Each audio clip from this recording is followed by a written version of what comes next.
Welcome back to That One Show, ladies and gentlemen. Our second episode here on the podcast. If you're tuning in, thank you for watching. Thank you for listening. We're going to go ahead and get right to it. Episode number 2 here. So, within the last week since we last spoke, since our pilot, a lot of things have happened. Meek Mill has dropped an album, which is called Expensive Pain, which I personally still haven't heard yet. My boy Currency has dropped another album as well called Still Stoned on Ocean to continue his series about being blowed in Miami on Ocean Boulevard, apparently. So, let's start with Meek Mill. Meek Mill, I have not heard his album. I'm sorry, I didn't get a chance to hear it completely. I've heard the first track, which of course, with Meek Mill, if you're a fan, he has legendary intros into his albums. And another one, of course, as it doesn't disappoint yet again, Meek Mill drops on this one, on Expensive Pain. But as I said, I wasn't able to completely listen to Meek Mill's album, so I don't have much of an opinion on it. I hear and see people posting saying that it's his best work yet. I'll be sure to listen to it to let you know what my opinion is probably next week or so. Currency's album, Still Stoned on Ocean, I did listen to. Of course, me being a very, very big Currency fan, I'm going to always support my man Currency, as you saw last week when I had him, as one of the people I would play dominoes with. So, Currency's album, Still Stoned on Ocean, I did get a chance to listen to. It was actually pretty good. It's what you would expect from Currency. Typical consistency from my nigga Spitter, as always. I believe his production on there, he had some of the usual suspects he usually works with on there, judging by the sound. I also did see that Currency is currently working with Jermaine Dupri to drop an album or EP of sorts. And on his last project before this one, or I think another one before that, because he definitely has too much music to keep up with, he did mention Jermaine Dupri on one of his songs. You know what I'm saying? How Jermaine Dupri had the Bentley and everything on MTV Cribs and all that kind of stuff. So it'd be actually kind of dope to see Currency work with Jermaine Dupri. I did see that he had him in the studio that he posted or whatever this past week, so that'd be actually kind of dope to see what it is that those two will be able to cook up. Because, you got Currency, he's like typical 90s, old school, not 90s, but like he's old school, he drives old schools and all that kind of thing, and to hear him on a Jermaine Dupri beat would be rather interesting. So, moving on, let's not harp on that too long. I want to talk about something that's very, very important and that's near and dear to my heart. And you know what that is, ladies and gentlemen? The simple fact that soul food is going to be extinct in a couple of decades because some of you women nowadays don't know how to cook soul food. Every time I see you guys cooking something, it's like tacos, and nothing against these foods, by the way. It's like tacos or Alfredo. You're going to Alfredo somebody to death. You know what I'm saying? Shrimp Alfredo, chicken Alfredo, steak Alfredo, crab Alfredo, lobster Alfredo, doorknob Alfredo, poster Alfredo. Like, sheesh, like, cut down the Alfredo. Everyone's going to be black and Italian and fat and shit when they get in their 30s and 40s and wonder why they can't digest dairy anymore in any kind of form. So, like, let's keep soul food cracking, man. Like, that's what made us. You know what I'm talking about? Like, that's what's, as if you're black, that's what made us, man. They gave us the scraps, so we made it to shit. You know what I'm talking about? So I haven't seen many people post that the fact that they're cooking collard greens and roast and macaroni and cheese and yams and cornbread and dressing. I haven't seen any of these plates besides on Christmas Eve or on Christmas or Thanksgiving.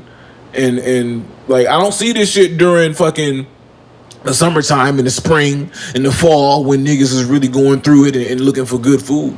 But I do see grilling. Shout out to the people that grill. But ladies, I really need you to understand something. If you don't know how to cook soul food, please learn how to cook soul food for all of our sakes. Because in a couple of years, it's like, what? I'm considered a millennial, right? So in a couple of years, we'll be the ones throwing like Thanksgiving and Christmas every year at our fucking house, right? So how the fuck is it going to look? You throwing Thanksgiving and Christmas, and you used to the turkey and the ham and the cranberries, all that shit. You used to all that good shit, right?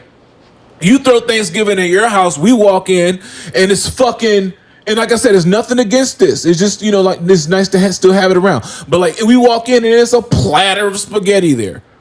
Like, I'm not about to eat spaghetti on Thanksgiving. You got me fucked up from here till Sunday.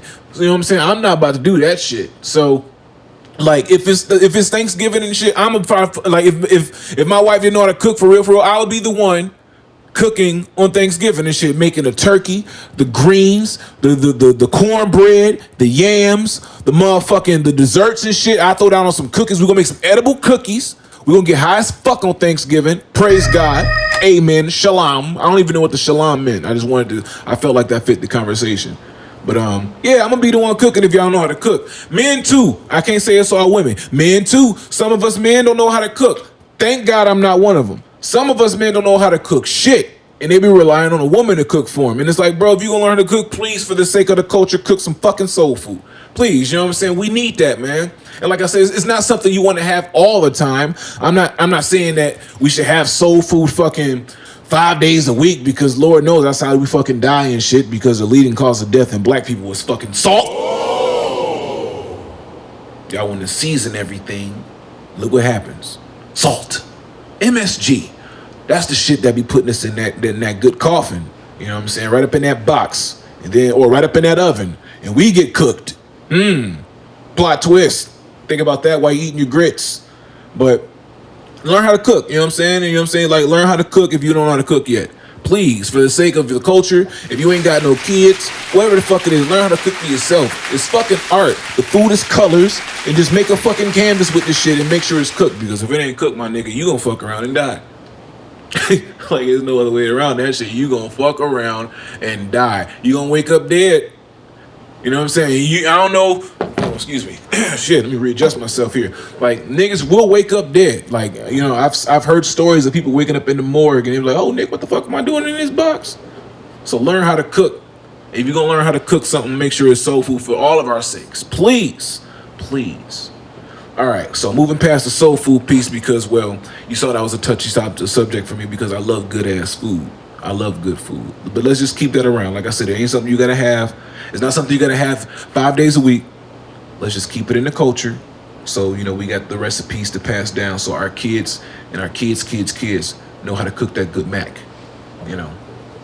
Moving on. Chappelle. Dave Chappelle dropped a new what am I trying to say, y'all?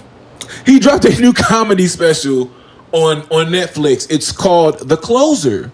It's called The Closer. It was shot here in Detroit, and I had the pleasure to go to it and watch him film it with my wife. It was great. It was an amazing experience. He COVID checked everybody in that bitch before everyone got up in that motherfucker. But here's what I really want to talk about when it comes to the Chappelle shit.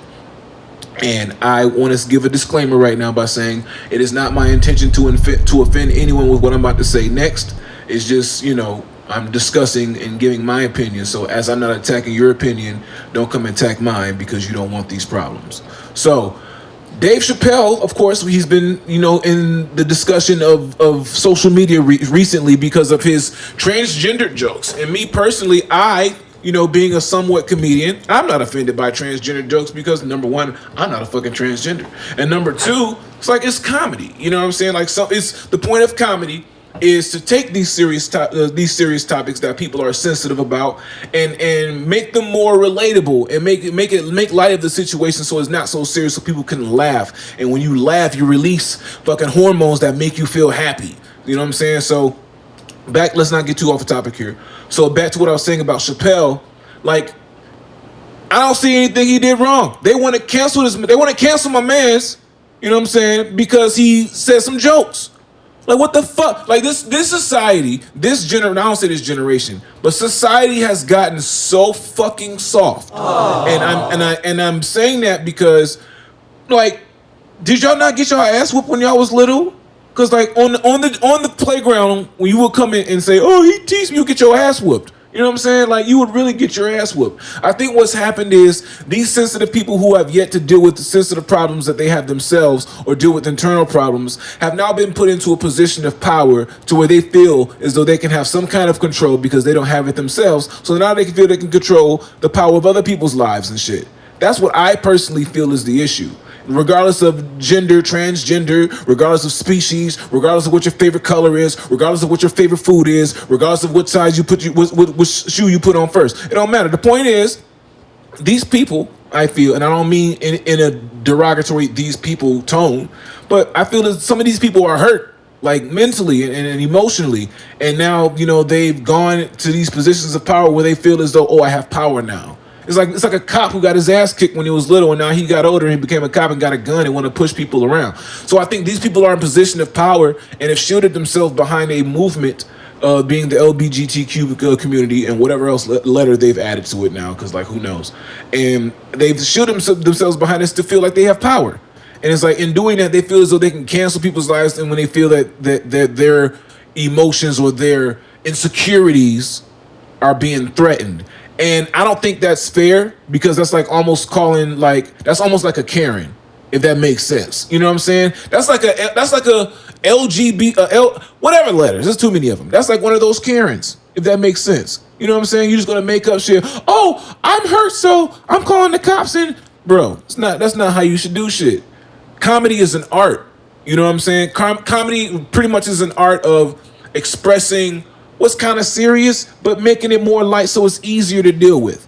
And going back to Chappelle's jokes, and not to give away a spoiler if you haven't seen it, but his friend who was a transgender and wanted to be a comedian understood that, you know, and these jokes weren't directed at her or the community in any way. It was just, you know, jokes, you know what I'm saying? So his friend that he was talking about, of course, killed herself because of her being dragged on Twitter, possibly. And it wasn't confirmed, but that's what it looks like it led to, from if you go and watch the special. And so think about that. The LGBTQ ABCDEFG community went and attacked one of their own, and then they killed himself. How come no one was blaming the LGBT ABCD LMNOP community for that? How come no one was blamed for that? How come they didn't get repercussions for like, oh, this is cyberbullying or whatever the case? I don't know if they did or not. I'm just speaking, you know, because who knows. But point is, y'all got so goddamn sensitive to the point where it's like people can't even make a joke anymore, all because these people in positions of power have yet to deal with internal emotions that they're having or internal problems that they're having themselves. So my advice to you are go and deal with your problems and stop trying to control other people, you manipulative, sensitive little bastards. I said it. That's right. I called you a bastard. So now, what are you going to say? You can't say, oh, he came at me and said, I called you a bastard. And some of you may have been born without fathers. And in that case, I may be correct. And if I am wrong, then I am wrong, bitches. Now, let's move on. Okay? Let's move on to some other shit, because, you know, I'll sit here and harp on the Chappelle shit because I'm a comedian and you guys know how I get. So, Tyson Fury, Deontay Wilder, 3, the third fight. Let us have a moment of silence, please, for, let's have a moment of silence for Deontay Wilder, please. Because you got knocked the fuck out, man. You sitting there and you came all the way to the ring. And you know what's so funny about these fights? Is pop filter in the fucking way. You know what's so funny about these motherfucking fights, bro? Like, they build this shit up and they'll be like, yeah, Deontay Wilder chose to come to go to his Nigerian roots and see that he did an ancestry. This is literally what they said. They said that Deontay Wilder went and did an ancestry.com and he saw that he was from Nigeria or some African country. I could be wrong. I apologize. And that's what made him choose his outfit to walk out to. All respect due to that, because, hey, I agree. Now, here's where I have a problem with that. You can't be like, yeah, I'm going to go wear this for my ancestors and where I'm from and come in and get knocked the fuck out. You can't do that shit. You can't be like, yeah, I got this warrior suit on it and get knocked the fuck out 3 times by Tyson Fury, who is now, I'm going to have to consider, maybe one of the best heavyweights of our time. Maybe. He may be that. I'm not a big fan of his, and I'm not saying that from a hater standpoint, because I'm saying that because I don't watch him much. But in watching him, this motherfucker got skill, bro. He's 6'9", 270, what was it, 270, 273, 277, or whatever he was coming into the fight. And my motherfucker was moving. He was moving. Oh, excuse me. Now, he did show some signs, of course. You know, he got knocked down, of course. And he got up, and he got hurt a couple times. But he put the fucking hurting on motherfucking Deontay Wilder. I hate to say it, man, because I wanted Wilder to win. I wanted him to redeem himself. But that boy got hands, bro. That boy Tyson Fury. And I could see, like, Deontay Wilder, he came in, you know, he came with body jabs, going for the body immediately. Then he stopped that shit. And then I think that's where he fucked up, because he got tired. I think Deontay Wilder got tired about halfway through. And you can see it because he kept putting his head down. He kept putting his head down on Tyson Fury and shit. It's like, bro, what the fuck is you doing? This man is he's 2 inches taller than you. He's 6'9", you're 6'7". You putting his head down. If I was 6'9" and boxing this cat, I would easily sneak in a hook or uppercut. Every time you put your head down and try to put your head between my arms, I would knock you the fuck out. But it's like, bro, Deontay Wilder, you had a great effort. It was definitely way better than the second one where you got mollywopped on some fucking Tommy Hearns and Martin shit. Like, that's how you got fucked up in the first one. But this third fight, it's like, all right, you put in a good fight. But I can also tell you were nervous, and that was before the match. And I don't know if it was a speech impediment or whatever it is you had, but definitely when they interviewed you, you were stuttering. And is that a thing with boxers? Like, y'all be getting hit in the head so much, I just want to stutter and y'all can't speak so much. I noticed that boxers don't have good speech. I noticed that, and they be stuttering like a motherfucker. And I be thinking it's either because, one, they're nervous, or two, they done got hit in that beam so many motherfucking times they can't speak.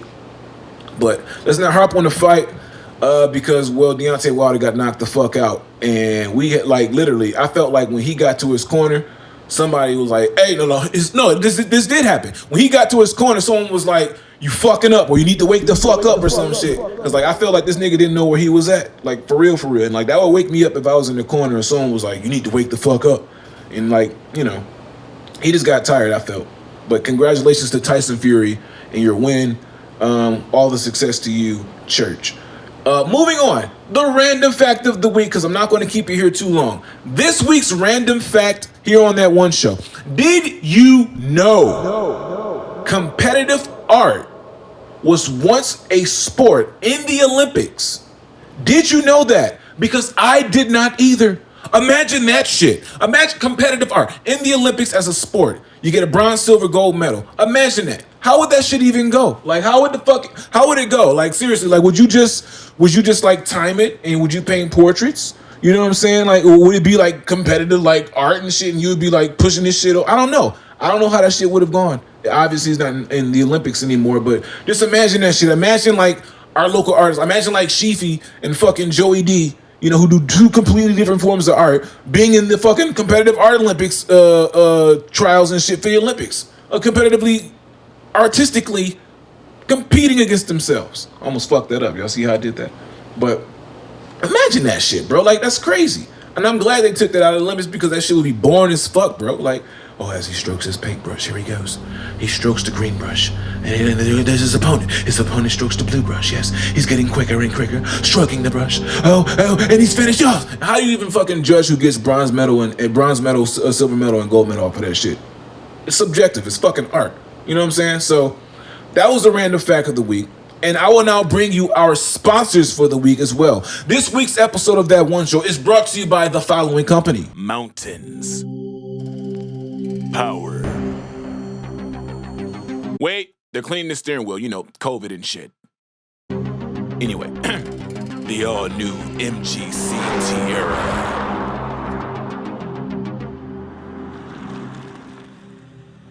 Coming now for the Blower Back Out sales event, and be sure to receive employee pricing on your purchase.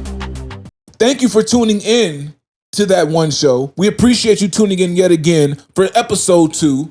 Now, please be sure, if you're listening to this on any audio service, be sure to rate us, to like us, to subscribe to us, all that good stuff. If you're watching this on Instagram, be sure to like and comment under it, save it, or whatever the case may be. If you're watching on YouTube, be sure to give us a like, a subscribe, and comment under as well. And that's how we're going to keep this thing going. We're going to keep the first season of That One Show going, ladies and gentlemen. We're going to do 10 of these episodes just to kind of test the waters and see if you guys fuck with it or not. And then after that, we're going to keep going. Keep going, more seasons and more seasons. Next week, we're going to talk about NFTs, and since we left off on art. We're going to talk about NFTs next week and show y'all how it's starting to affect the marketplace and affect the world, and how it's garnering over 100 billions and billions and billions of dollars and all that kind of stuff too. So I'll see you guys next week.